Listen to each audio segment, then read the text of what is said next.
오늘 하나님께서 우리에게 주시는 말씀은 에베소서 5장 21절에서 27절까지 말씀입니다. 에베소서 5장 21절에서 27절까지 말씀입니다. 제가 봉독해 드리도록 하겠습니다. 그리스도를 경외함으로 피차 복종하라. 아내들이여 자기 남편에게 복종하기를 주께 하듯 하라. 이는 남편이 아내의 머리됨이 그리스도께서 교회의 머리됨과 같음이니 그가 바로 몸의 구주시니라. 그러므로 교회가 그리스도에게 하듯 아내들도 범사에 자기 남편에게 복종할지니라. 남편들아 아내 사랑하기를 그리스도께서 교회를 사랑하시고 그 교회를 위하여 자신을 주신 같이 하라.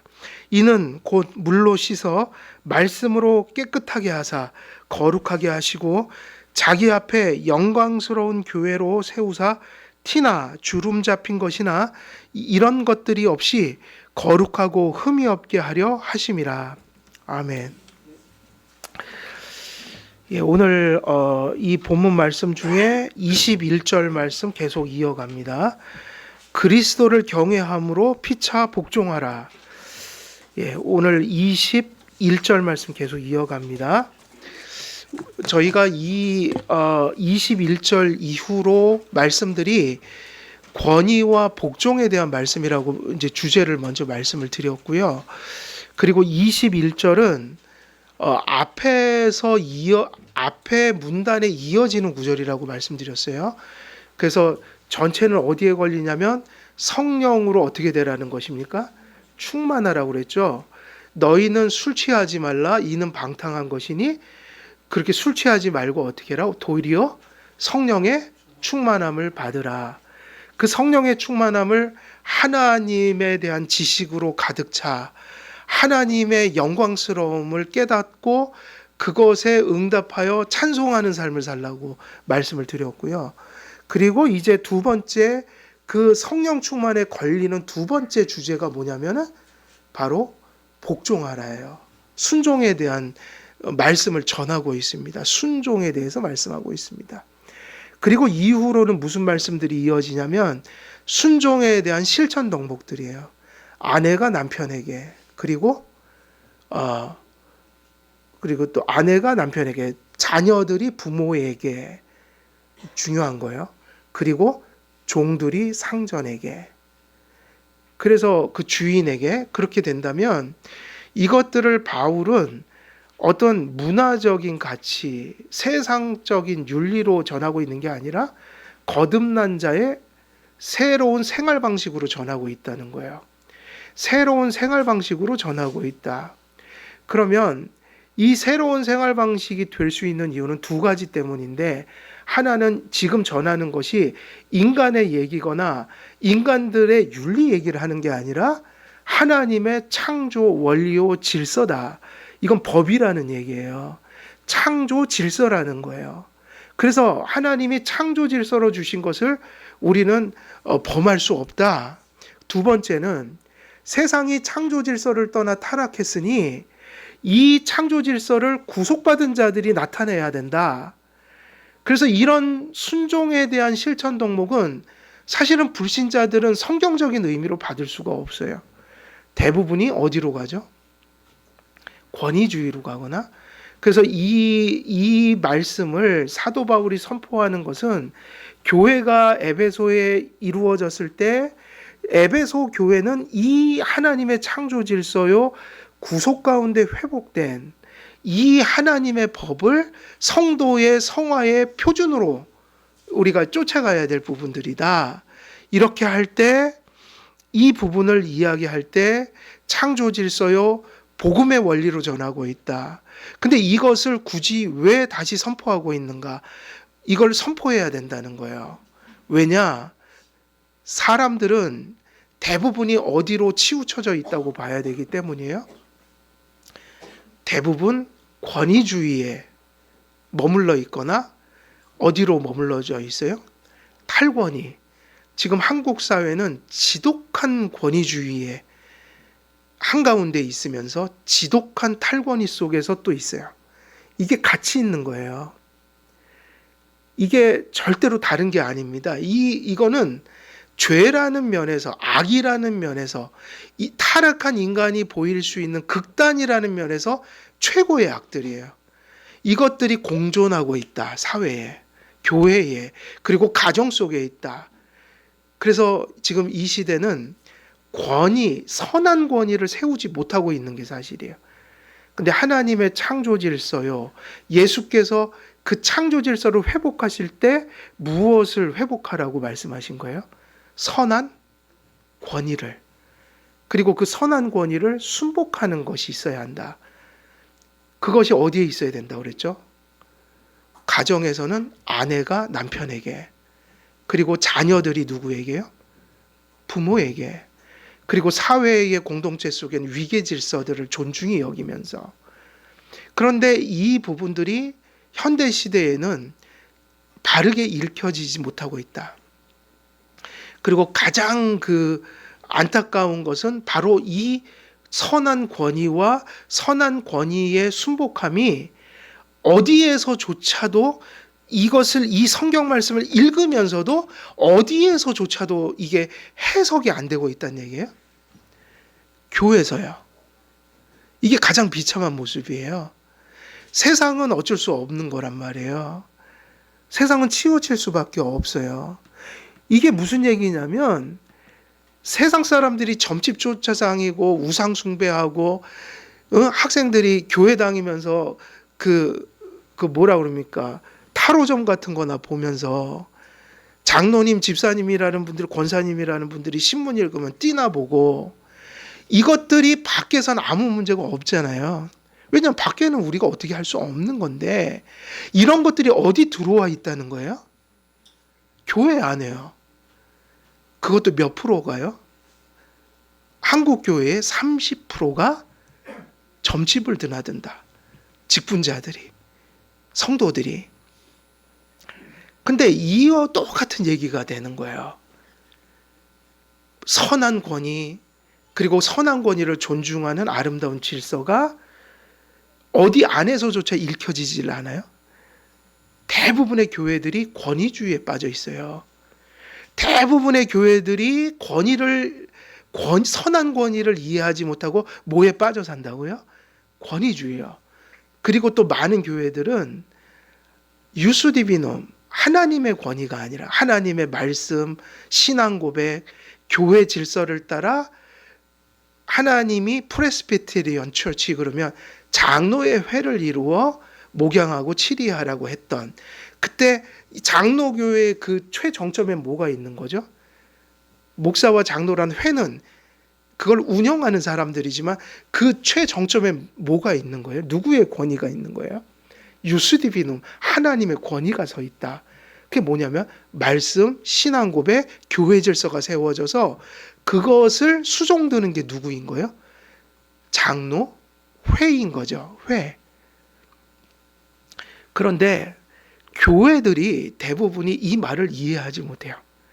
그래서 세상에는 장로교회가 아닌 곳이 많지만, 장로교회 간판을 걸고도 전혀 장로교회가 아닌 곳이 많아요.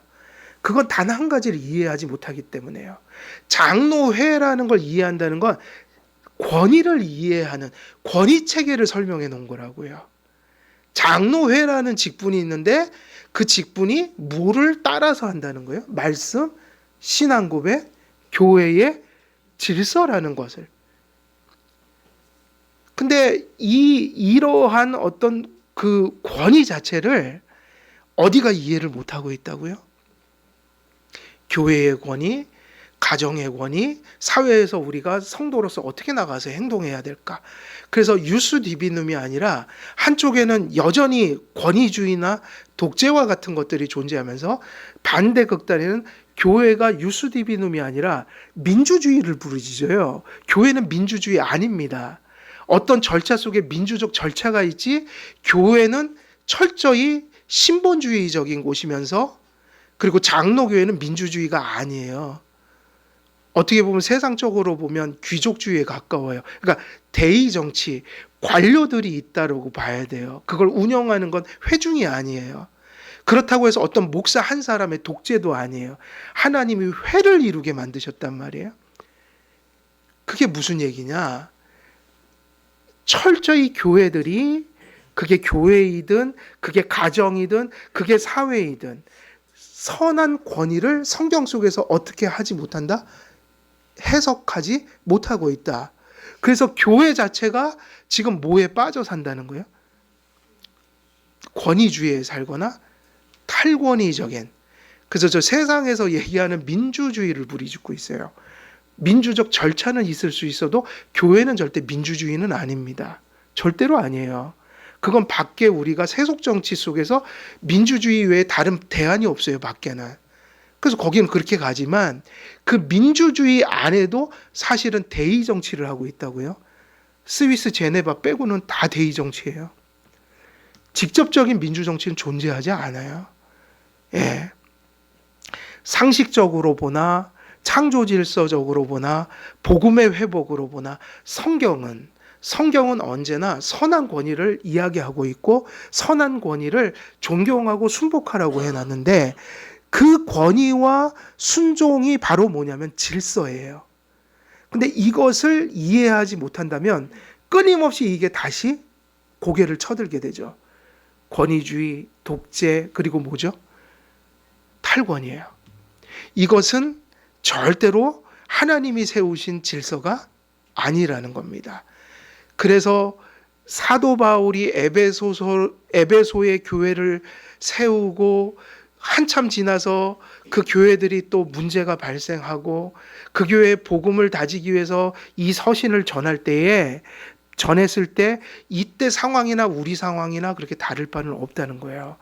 왜 아내들이요 남편에게 순종하고 자녀들이 부모에게 순종하고 또 노예들, 그 당시에 노예제도가 있었으니까 사회 체계였거든요. 일종의 사회 시스템 질서를 지켜라라고 한 것은 그 시대에 매우 이 하나님의 법이, 이 하나님의 질서가 교회 안에서 허물어질 확률이 많았기 때문이에요. 이유가 뭐냐면 지난 시간에 설교했던 내용의 첫 번째가 뭐였냐면 권위주의가 팽배하면 권위를 모든 사람들이 부정적으로 보게 된단 말이에요. 권위는 그저 상처일 뿐이에요. 가정에도 그럴 때가 있어요. 부모님들이 하도 어렵게 자녀들을 그렇게 하면 자녀들이 부모의 권위를 들을 때마다 뭐가 떠오르겠어요? 권위가 떠오르는 게 아니라 권위주의가 떠올라서 권위만 하면 아주 질색을 하게 되는 거예요. 그게 뭐냐면 가정에서 바른 권위를 가르쳐 줘야 되고 그 권위가 선한 것이라는 것을 경험시켜 줘야 되는데 가정에서 내가 경험한 건 다 권위주의란 말이에요. 그러면 지긋지긋한 거예요. 그게 공포스러운 거예요. 그러면 에베소 교회도 똑같았어요. 그 시대는 권위주의 시대 아닙니까? 그것도 고대 시대였잖아요. 인권이라는 게 없었다고요. 그러니 교회 안에서 자유를 얘기했어요. 유일하게. 여자도 남자도 동일합니다. 종도 주인도 다 평등한 그리스도인이 있잖아요. 그 얘기도 나오죠. 이 얘기는 본질적으로는 다 어떻단 얘기예요? 평등하다는 얘기예요. 근데 질서 얘기를 하고 있어요. 이유가 뭐냐면 지상에서 사는 동안은 질서가 있어야 한다.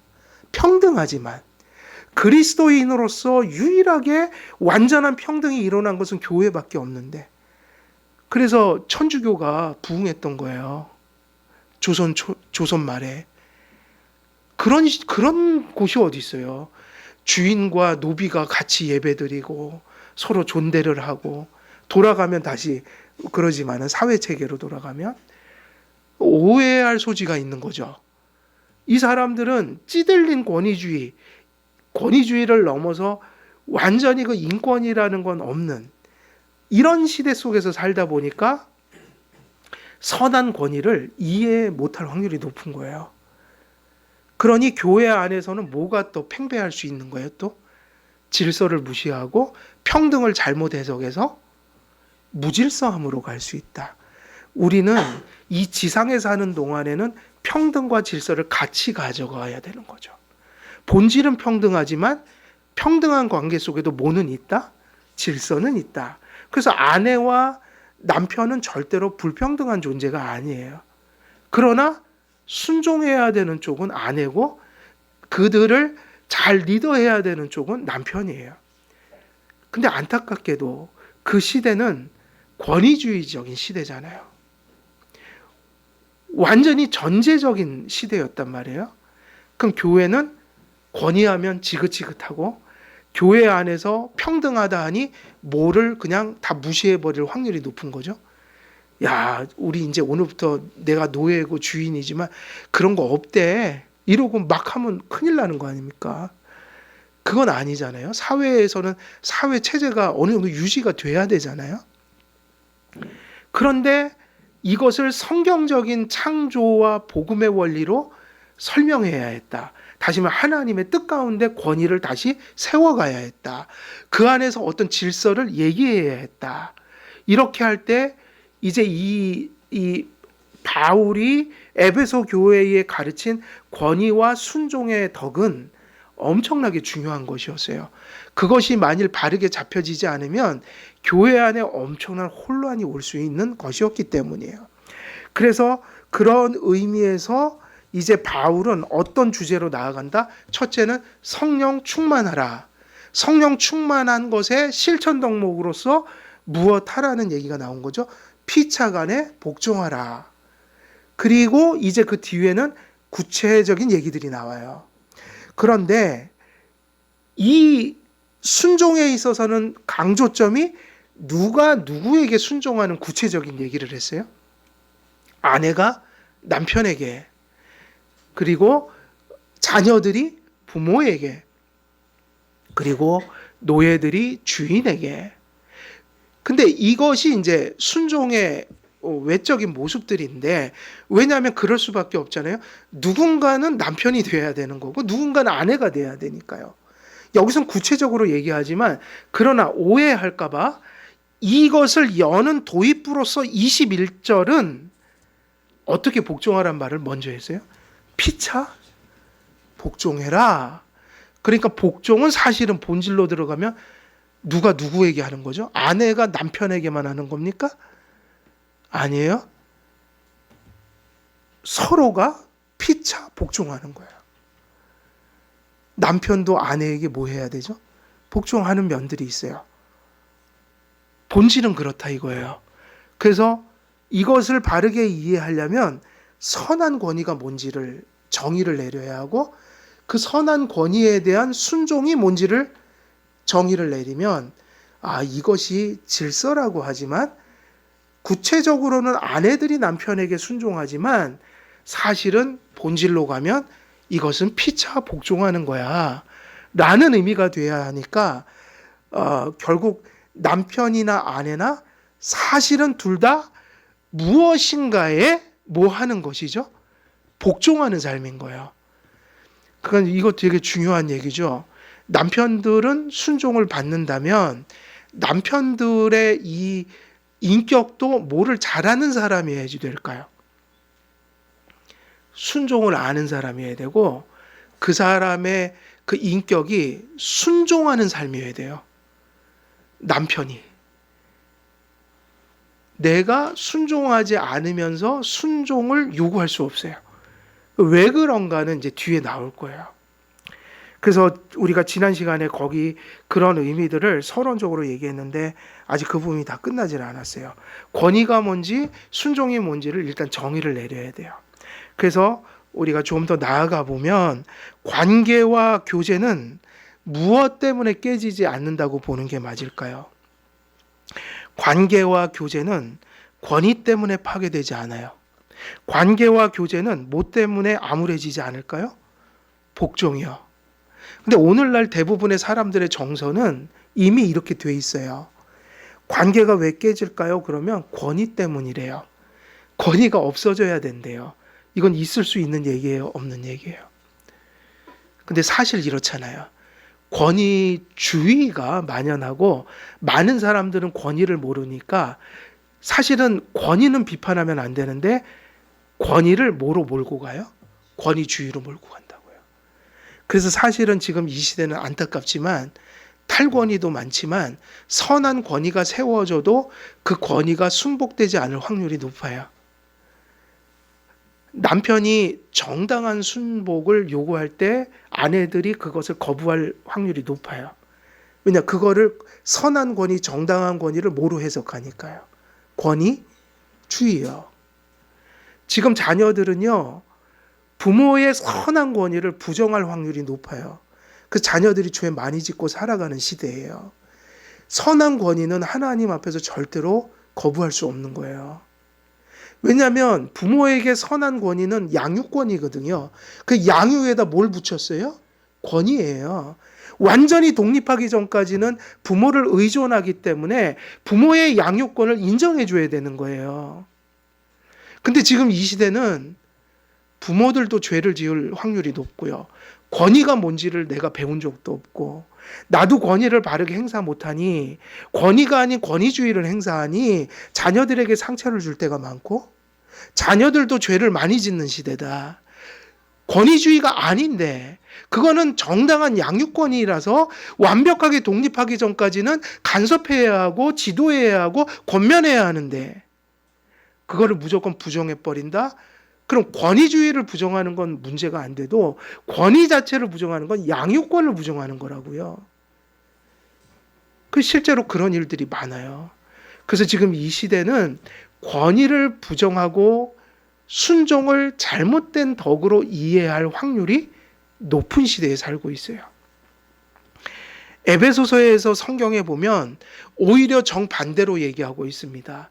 바른 권위가 세워지고 바른 권위에 순복하지 못한다면 가정도 사회도 교회도 다 허물어진다고 얘기하고 있어요.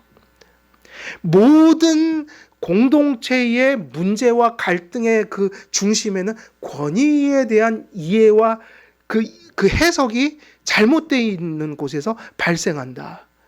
지금 이 대한민국이 겪고 있는 계엄을 통해서 일어난 초유의 사태는 권위에 대한 잘못된 해석들로부터 일어난 거예요. 지금 우리는 권위주의라는 문제에 휩싸여 있지만 사실은 사회 전반적으로 다 보면 다 해결해 가야 될 문제예요. 그래서 관계와 교제는 권위 때문에 파괴되지 않는 거예요. 관계와 교제는 복종 때문에 암울해지는 것이 아닙니다. 관계와 교제는 군림하는 권위주의와 선한 권위를 거스르는 탈권이라는 무질서 속에서 사회는 허물어지는 거예요. 이 두 개가 같이 얘기가 돼야 돼요. 권위주의와 탈권위는 교회와 사회를 파괴하는 양극단이면서 이것은 바로 그 모든 류의 공동체를 파괴하는 문제의 중심에 있는 폐악이에요. 왜 그렇습니까? 하나님께서 교회와 사회에 주신 권위는 권위주의와 아무런 상관이 없기 때문이에요. 성경이 가르치는 권위는 교회와 사회에서 그 권위에 복종하는 대상들에 대한 이게 참 지금 중요합니다. 잘 들어보세요. 성경에서 얘기하는 권위는 이 말을 뒤바꾸면 무슨 말로 바꿔 쓸 수 있을까요? 권위를 가졌다 내가.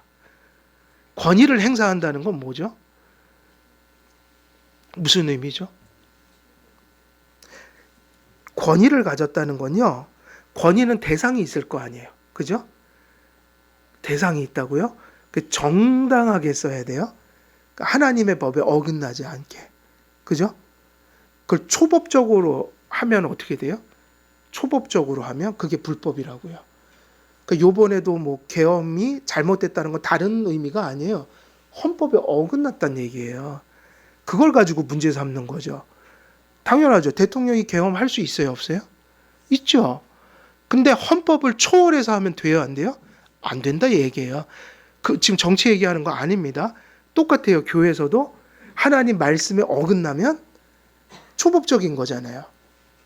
가정에서도 하나님이 주신 성경과 윤리적인 기준이라는 게 있어서 그걸 넘어섰을 때 부모가 초법적으로 아이들을 양육해서는 안 되잖아요. 그 얘기를 하는 거라고요. 항상 권위는 대상이 있어요. 대상이 있을 때 권위를 가진 자는 그것이 리더라고 얘기할 수도 있고, 리더십. 뭐 어떤 것을 안내하고 또 어떤 것을 지도하고, 때로는 잘못된 길을 가면 책망도 하고 다 있을 수 있어요. 그런데 그 모든 행동들이 권위를 행사하는 자에게는 어떤 마음과 정신과 태도에서 나오는 행위여야 되는 거예요. 실제로 아이들을 체벌할 수도 있죠. 저는 체벌론자예요. 체벌해야 된다고 봐요. 아이들을 달초해야 한다. 그런데 그 달초를 할 때 양육을 하는 마음으로 해야 되잖아요. 그러면 어떤 행동을 하든 어떤 권위를 행사할 때 그 권위가 그런 모습으로 나타나는 동기, 태도, 마음, 그거는 뭐여야 될까요? 이걸 권위라고 하는 거예요. 그거는 책임이에요. 대상에 대한 책임감이고, 대상에 대한 뭐예요? 의무감이어야 돼요. 그리고 그것은 사랑이어야 돼요. 책임, 의무, 사랑은 누구를 위한 것이죠? 권위를 가진 자를 위한 겁니까? 권위를 행사하는 대상에게 위한 겁니까? 요게 참 뭐 우리가 구체적으로 이게 권위냐 권위주의냐 참 요거는요 백지장 한 장 차이로 달라질 수 있어요. 근데 이거를 잘 분별할 수 있는 건 그겁니다. 특히 권위를 가진 자신은, 부모들은, 남편들은, 그리고 어떤 힘을 가진 권력자들은 그렇게 내가 행동했느냐를 물어보는 거예요. 이것은 대상을 위한 거지 자기를 위한 게 권위가 아니란 말이에요. 그러니까 이 권위에 대한 딴 말은 무엇인가? 책임이라는 거예요. 의무라는 거예요. 그걸 우리가 통틀어서 뭐라고 부를 수 있죠? 대상에 대한 뭐죠? 사랑인 거예요. 그래서 권위는 뭐에 대한 딴 말인 거죠? 사랑의 소통의 다른 모습인 거예요. 그래서 남편과 아내, 남편은 머리고 아내는 순복하라고 그랬다고 해서 이거 기분 나쁜 얘기네 이러면 성경을 지금 호도하고 있다. 질서 있는 모습으로 아내를 사랑하는 게 권위고요. 아내가 또 남편을 질서 있게 사랑하는 모습이 뭐냐면 순종인데, 이 두 가지가 뭐냐면 사랑의 소통이어야 된다고요. 이것이 선한 권위의 1차적인 그 표준이에요. 분별하는. 권위는 누군가를 향한 혹은 공동체를 향한 책임, 의무. 그래서 권위를 가진 자는 늘 뭐 하면서 사는 사람일까요? 권위가 바르게 돼 있다면 뭐 하는 사람일까요? 도대체 남편은 뭐 하는 사람이 돼야 돼요? 이렇게 떠올라야 되는데 갑자기. 남편, 부모님, 그럼 탁 떠올라야 되잖아요. 왜냐면 우리가 지금까지 살아왔으니까. 부모님 하면 무슨 생각 드세요? 희생이죠. 정상적인 가정은 남편들이 희생을 많이 하죠. 나가서 가정을 먹여 살리는 건 쉬운 일 아니에요. 다 희생하는 겁니다. 그러니까 권위는 뭐라고요? 책임이고 의무고 사랑인데, 이것이 뭐로 나타나요? 권위를 가졌다는 건 결국 그 공동체 속에서, 가정이든 교회든 그 어떤 사회든 어떤 측면이든 궁극적으로는 그 사람들이 권위를 가졌다는 게 늘 그 대상들을 위해서 뭐를 하는 거죠? 수고와 희생이에요. 그걸 우리는 가르쳐 책임, 의무, 사랑이라고 하는데 희생이라고요. 그래서 예수님이 똑같은 얘기 하셔야 안 하셔요?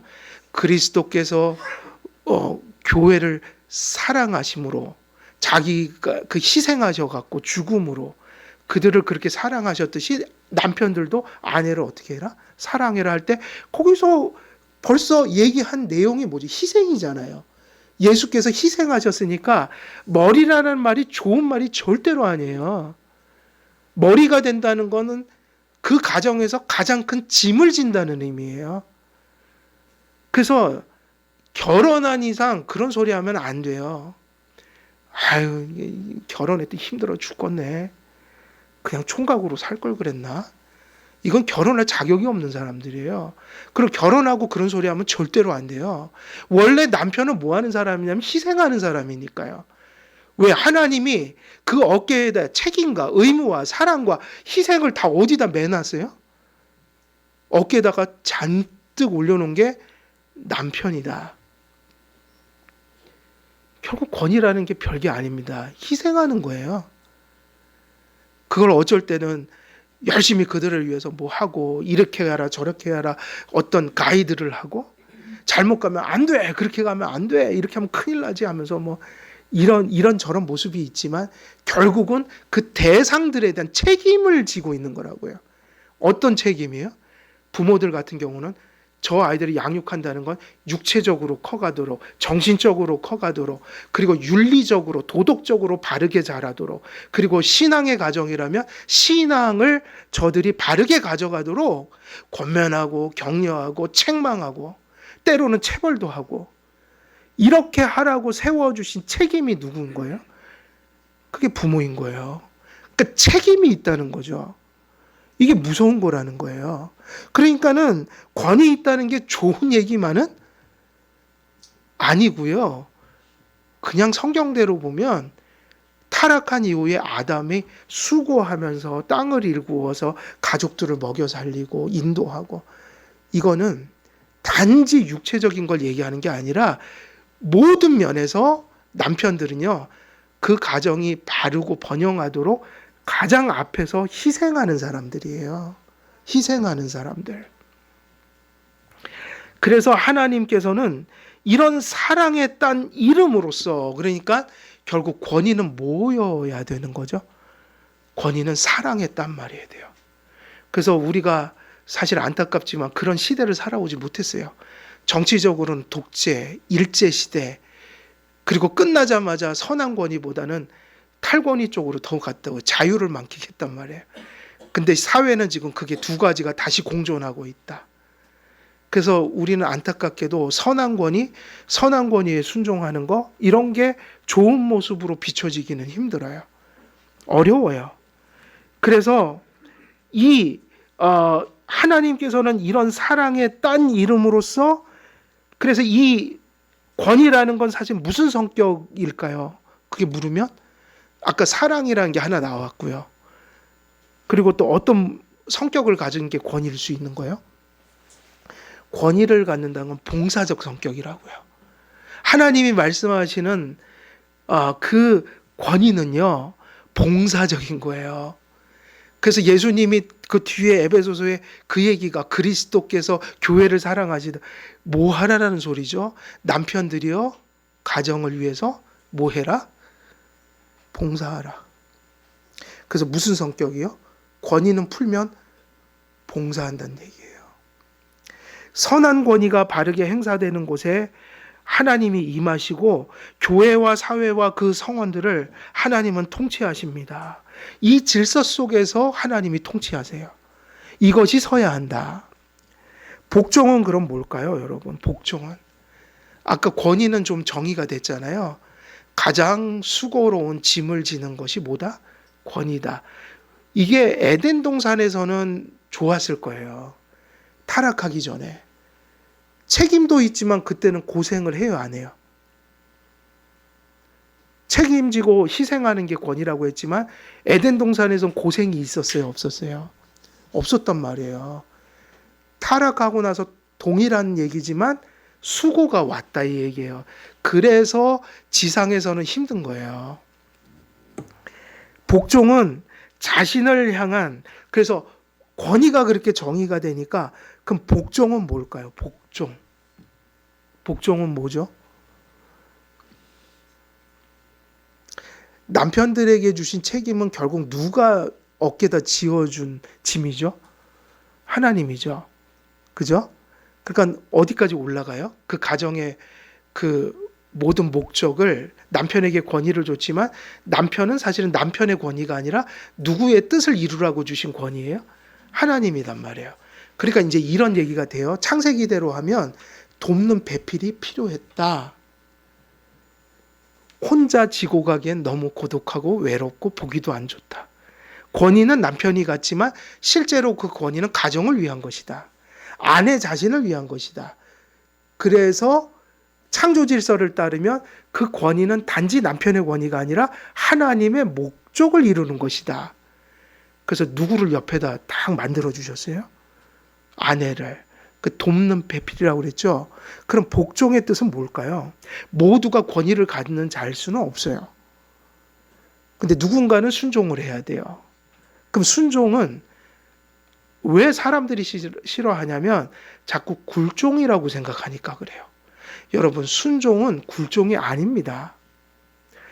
복종은 자신을 향한 책임과 의무와 희생과 사랑을 무엇으로 응답하는 걸까요? 이게 순종이에요. 그러니까 참 이게 재밌는 얘기죠. 선한 권위가 세워지기 전까지는 선한 순종도 나올 수가 있을까요? 없을까요? 없죠. 왜냐하면 그거에 대한 응답이니까요. 퍼즐 같으면 그렇게 맞춰 들어가는 거거든요. 남편에게 하나님이 선한 권위를 주실 때 그게 책임과 의무와 희생과 사랑으로 나타날 때 그러면 이제 하나님께서 너희는 순종해라 이 얘기는 그게 나타날 때 그렇게 응답해줘라 이 얘기예요. 그럼 그 응답이 뭐죠? 존경과 감사와 기꺼움으로 그 권위를 책임을 의무를 사랑을 희생을 가장 건전한 모습으로 뭐 해줘라? 수용하라. 근데 그 수용이 뭐냐면 존경, 감사, 자발성.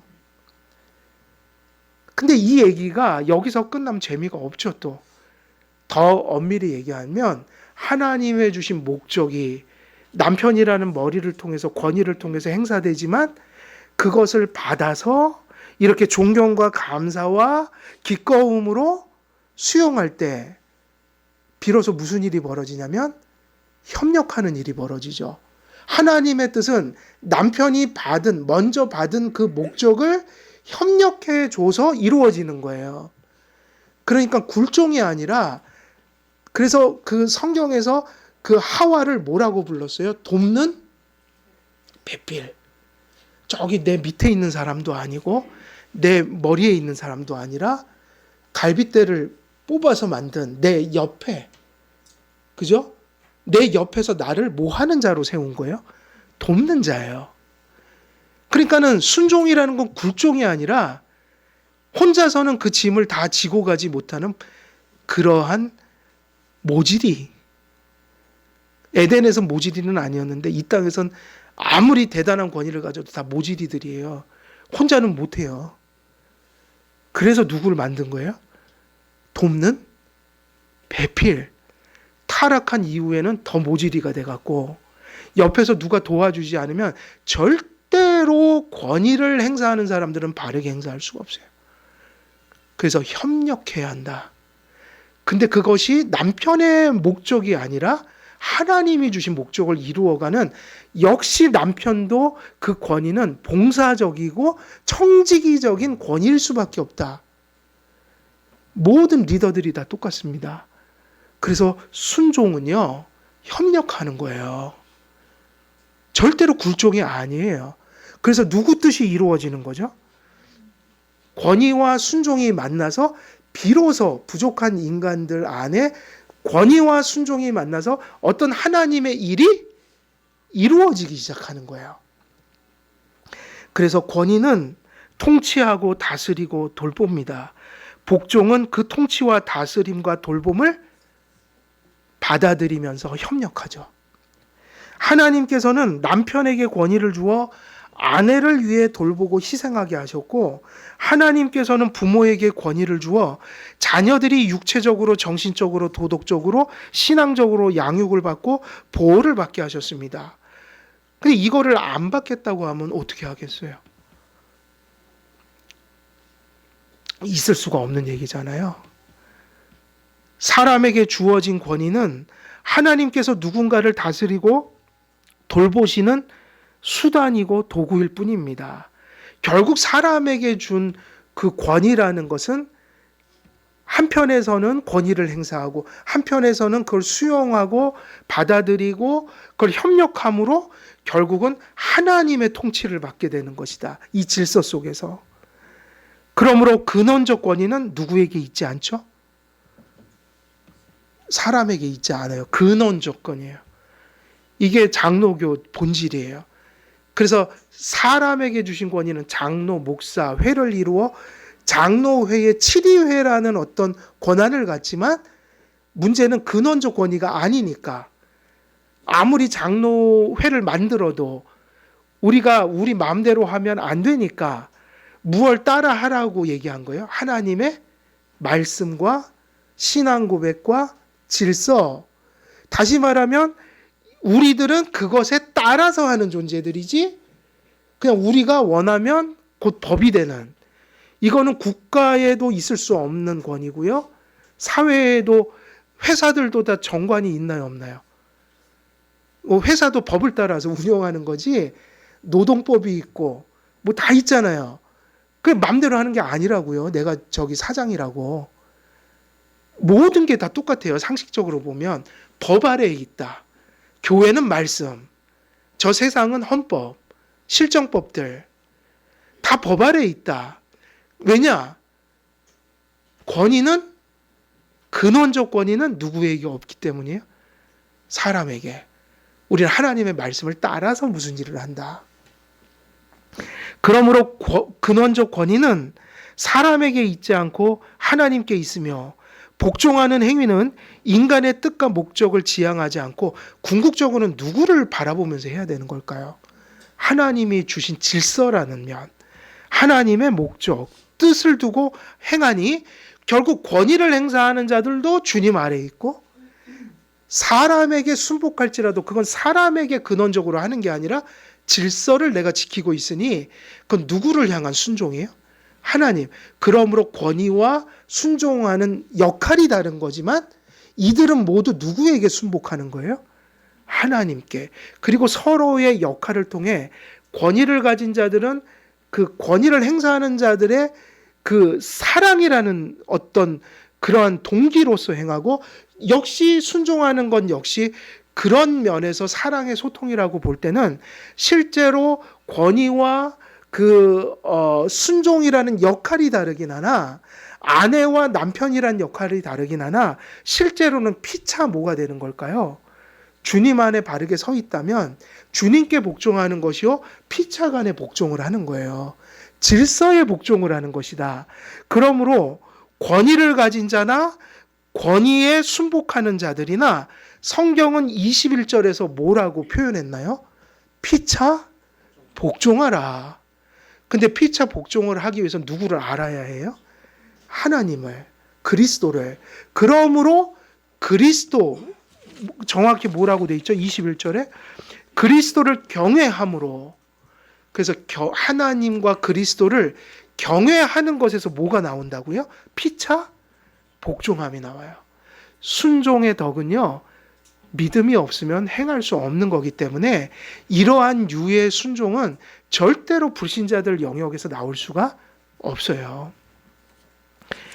자, 그래서 조금만 더 볼게요. 그러므로 권위는 무엇일 수가 없을까요? 굴림일 수가 없고 권위주의일 수가 없어요. 또 복종은 무엇일 수가 없을까요? 굴종과 차별일 수 없는 거예요. 이걸 혼동하니까 자꾸 무슨 남성 우월주의, 페미니즘 이런 게 자꾸 세상을 싸움 붙이고 있는 거예요. 기독교인이라면 페미니즘을 받을 수 없어요. 왜냐하면 페미니즘은 창조 질서를 위배하는 거예요. 남성 우월주의는 받을 수 있나요? 없어요. 이건 창조 질서를 역시 위배하는 거예요. 남녀는 동등해요. 질서가 있을 뿐이에요. 한편은 권위를 행사하는 역할을, 한편은 복종하는 역할을. 그래서 남편의 권위, 순종하는 아내는 사실은 그게 불평등이라는 의미, 차별이 아니라 어떤 것으로 이해를 해야 되냐면 하나님을 바라보면서 역할의 차이라는 것으로 받아들여야 되고, 그걸 질서로 바라봐야 한다. 그래서 한편은 복종하는 역할을 감당하므로 권위와 복종은 하나님의 뜻을 성취하는 데 이릅니다. 결국 권위를 행사하는 사람이나 복종하는 사람이나 동일하게 누구를 섬길 뿐인 거예요? 하나님을요. 하나님께서 주신 권위와 복종의 질서는 차별이나 굴림이나 굴종이 아닌 서로의 사랑의 모가 돼야지 맞아요? 소통이에요. 그래서 아버지가 권위를 바르게 행사하고 자녀들이 부모를 순종할 줄 아는 가정은요, 서로가 서로를 존경해요. 그건 사랑이지 굴림이 아니에요. 그렇게 물어보세요. 그런 사랑을 많이 받은 사람들한테 물어보면 순종한 것이 너한테 그게 무슨 피해였니 물어보면 그렇게 얘기하지 않아요. 그걸 사랑으로 이해를 하지 그렇게 해석하지 않아요. 그래서 권위와 복종의 의미가 권위주의와 탈권위를 극복하여 성경적인 의미를 회복하게 된다면 질서는 사랑의 소통 이외에 다른 것이 될 수가 없는 것입니다. 하나님께서는 한 국가의 통치자의 권위가 백성들을 돌보고 공동체를 질서 가운데 안위하는 의무와 책임으로 위임한 것이기 때문에 통치자가 헌법 아래에서 통치권을 사용하도록 제한하였고, 하나님께서는 교회와 목사와 장로로 이루어진 치리회가 말씀을 따라 목양할 때만 그 목양적 통치 안에서 하나님께서 교회를 통치하는 것으로 그 목양권을 제한한 것이죠. 그래서 우리에게 얘기하는 것은 권력이라고 얘기하지 않아요.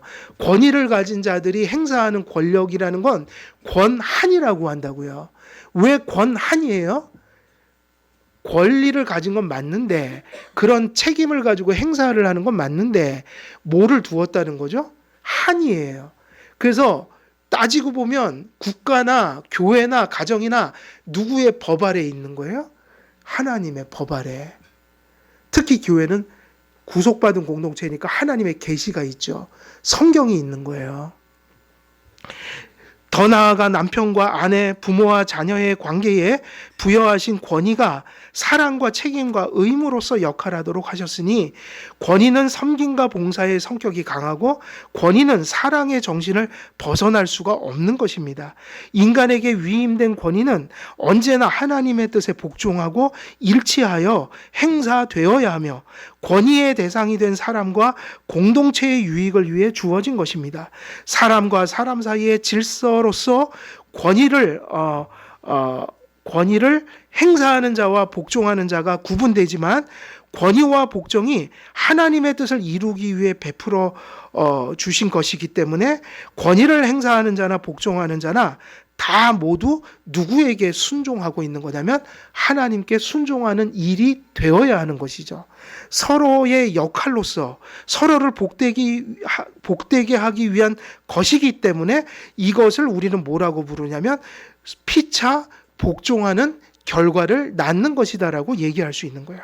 참된 성도와 교회와 그리스도인 사회 구성원들에게 권위와 복종은 서로 간의 사랑의 소통이 되어야 하고 하나님의 뜻에 이르는 구별된 역할일 뿐이어야 하는 것이에요. 그러므로 인간에게 주어진 권위도 그리스도의 권위 아래에 있는 것이며, 이게 중요합니다. 어떤 권위도 누구의 권위를 넘어설 수는 없어요. 다 그리스도의 권위 아래에 있는 거예요. 그래서 권위 아래에 있는 것이며, 인간에게 주어진 복종의 의무도 그리스도의 권위 아래에서 그걸 순종하는 거예요. 단지 인간과 인간의 관계가 아니라는 것이에요. 그러므로 모두가 그리스도의 권위 아래서 선한 역할을 하도록 부름을 받은 청지기일 뿐입니다. 더 정확히 말하면 모두가 그리스도의 권위 아래서 서로의 구별된 역할로서 질서 안에서 서로를 섬기고 사랑하고 봉사하는 것이 권위와 복종의 의미여야 합니다. 그러니까 권위 행사가 무엇이어야 하는 것이에요? 그건 하나의 봉사여야 하는 것이죠. 남편과 아내, 부모와 자녀, 종과 주인의 질서를 주신 분이 하나님이시지만, 남편과 아내, 부모와 자녀, 종과 주인 모두가 그리스도의 권위 아래에 있음을 깨달을 때 권위를 가진 자와 복종하는 자는 모두 하나님을 섬기고 서로를 섬기는 역할의 분담일 뿐이라는 것을 깨달아야 합니다. 권위를 행사하는 자도 권위를 가진 자에게 협력하고 순복하는 자들도 이것이 진정 성경적인 모습의 사랑의 소통이 되려면 권위를 행사하는 자나 권위를 받는 자나 모두가 누구를 바라보는 신앙이 있어야 될까요? 하나님이요. 특히 크리스찬 가정들은요, 남편과 아내, 부모와 자녀 관계 있죠. 하나님을 바라봐야 돼요. 가정의 화평이 그 안에서 권위를 해석하고 순종을 해석하는 길밖에 없어요. 왜냐하면요, 지금 모든 가정 불화의 99.9%는 권위의 문제에서 오는 거예요. 잘 들여다보세요. 그걸 각자가 달리 해석하고 있다고요. 그래서 하나님을 경외하는 가운데 질서 안에서 권위와 복종의 덕을 소중히 여기는 곳에 여기는 곳에 또 그러한 관계에 있어서 공동체에 있어서 화평과 화목이 하나님으로부터 주어질 수 있다. 결국 권위에 대한 문제를, 순종에 대한 문제를 성경적인 의미로 바르게 정립하고 그걸 실천하는 그 공동체 안에서 누구의 통치를 경험할 수 있다고 봐야 돼요? 하나님의 통치를 경험할 수 있게 되는 것이다. 오늘은 여기까지 말씀을 좀 끊어야겠습니다. 아직 뒤에 많은 내용이 있지만, 그래서 오늘 말씀 정리하면 우리가 권위와 그 순종의 정의를 내려드렸어요. 성경에서 권위와 순종은 특별히 권위라는 것은 무엇의 딴말이 되어야 된다고 말씀드렸죠? 책임, 의무, 사랑인데 결국 권위를 갖는다는 것은 희생한다는 의미로 풀어져야 돼요. 그리고 순종이라는 말은 무슨 의미를 가질까요? 그 어떤 하나님의 뜻을 위하여 또 그 아내와 가족들을 위해서 권위를 부여하셨으니 그 하나님의 뜻과 가정의 어떤 결실들이 이루어지기 위하여 그 모자란 그 리더 혼자, 남편 혼자 그걸 지고 갈 수 없으니 그 희생과 사랑을 존경과 감사와 사랑으로 받아주고 그것을 수용하면서 뭐 하라는 역할이 순종이에요? 협력하라는 것이 순종이다.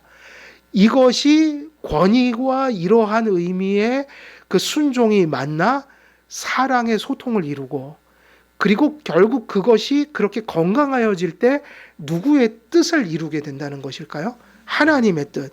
그래서 모든 권위와 순종은 그리스도의 권위 아래에 있으며 그 아래에서 그것들이 건강하게 시행되고 정립되고 실천될 때 거기서 무엇이 일어난다는 얘기예요? 하나님의 어떤 뜻과 결실들이 맺혀지고 그렇게 그런 것이 세워져 있는 공동체가 하나님의 통치 속에 바르게 세워져 갈 수 있다. 이것이 지금 중요한 어떤 오늘 설교한 내용의 핵심입니다. 우리 한길교회 모든 성도님들은 권위주의도 아니고 탈권위도 아니라 하나님이 주신 선한 권위, 그 선한 권위에 순복하는 아름다운 덕들이 세워져 교회, 가정, 또 여러분들이 사회에 나가서 선한 영향력을 끼치는 그런 열매가 많으시기를 우리 주 예수 그리스도의 이름으로 간절히 축원드립니다. 살아계신 하나님 아버지, 오늘도 권위와 순종에 대한 주제로 또 하나님의 말씀을 선포하였습니다. 전한 말씀들 성령님께서 가슴속 깊이 새겨지게 하시고 또 심겨지게 하시고 하나님께서 그 말씀의 의미들을 깊이 깨달아 믿음으로 아름다운 열매로 나타날 수 있도록 하나님 선히 역사하여 주옵소서. 감사드리오며 우리 주 예수 그리스도의 이름으로 기도드리옵나이다. 아멘.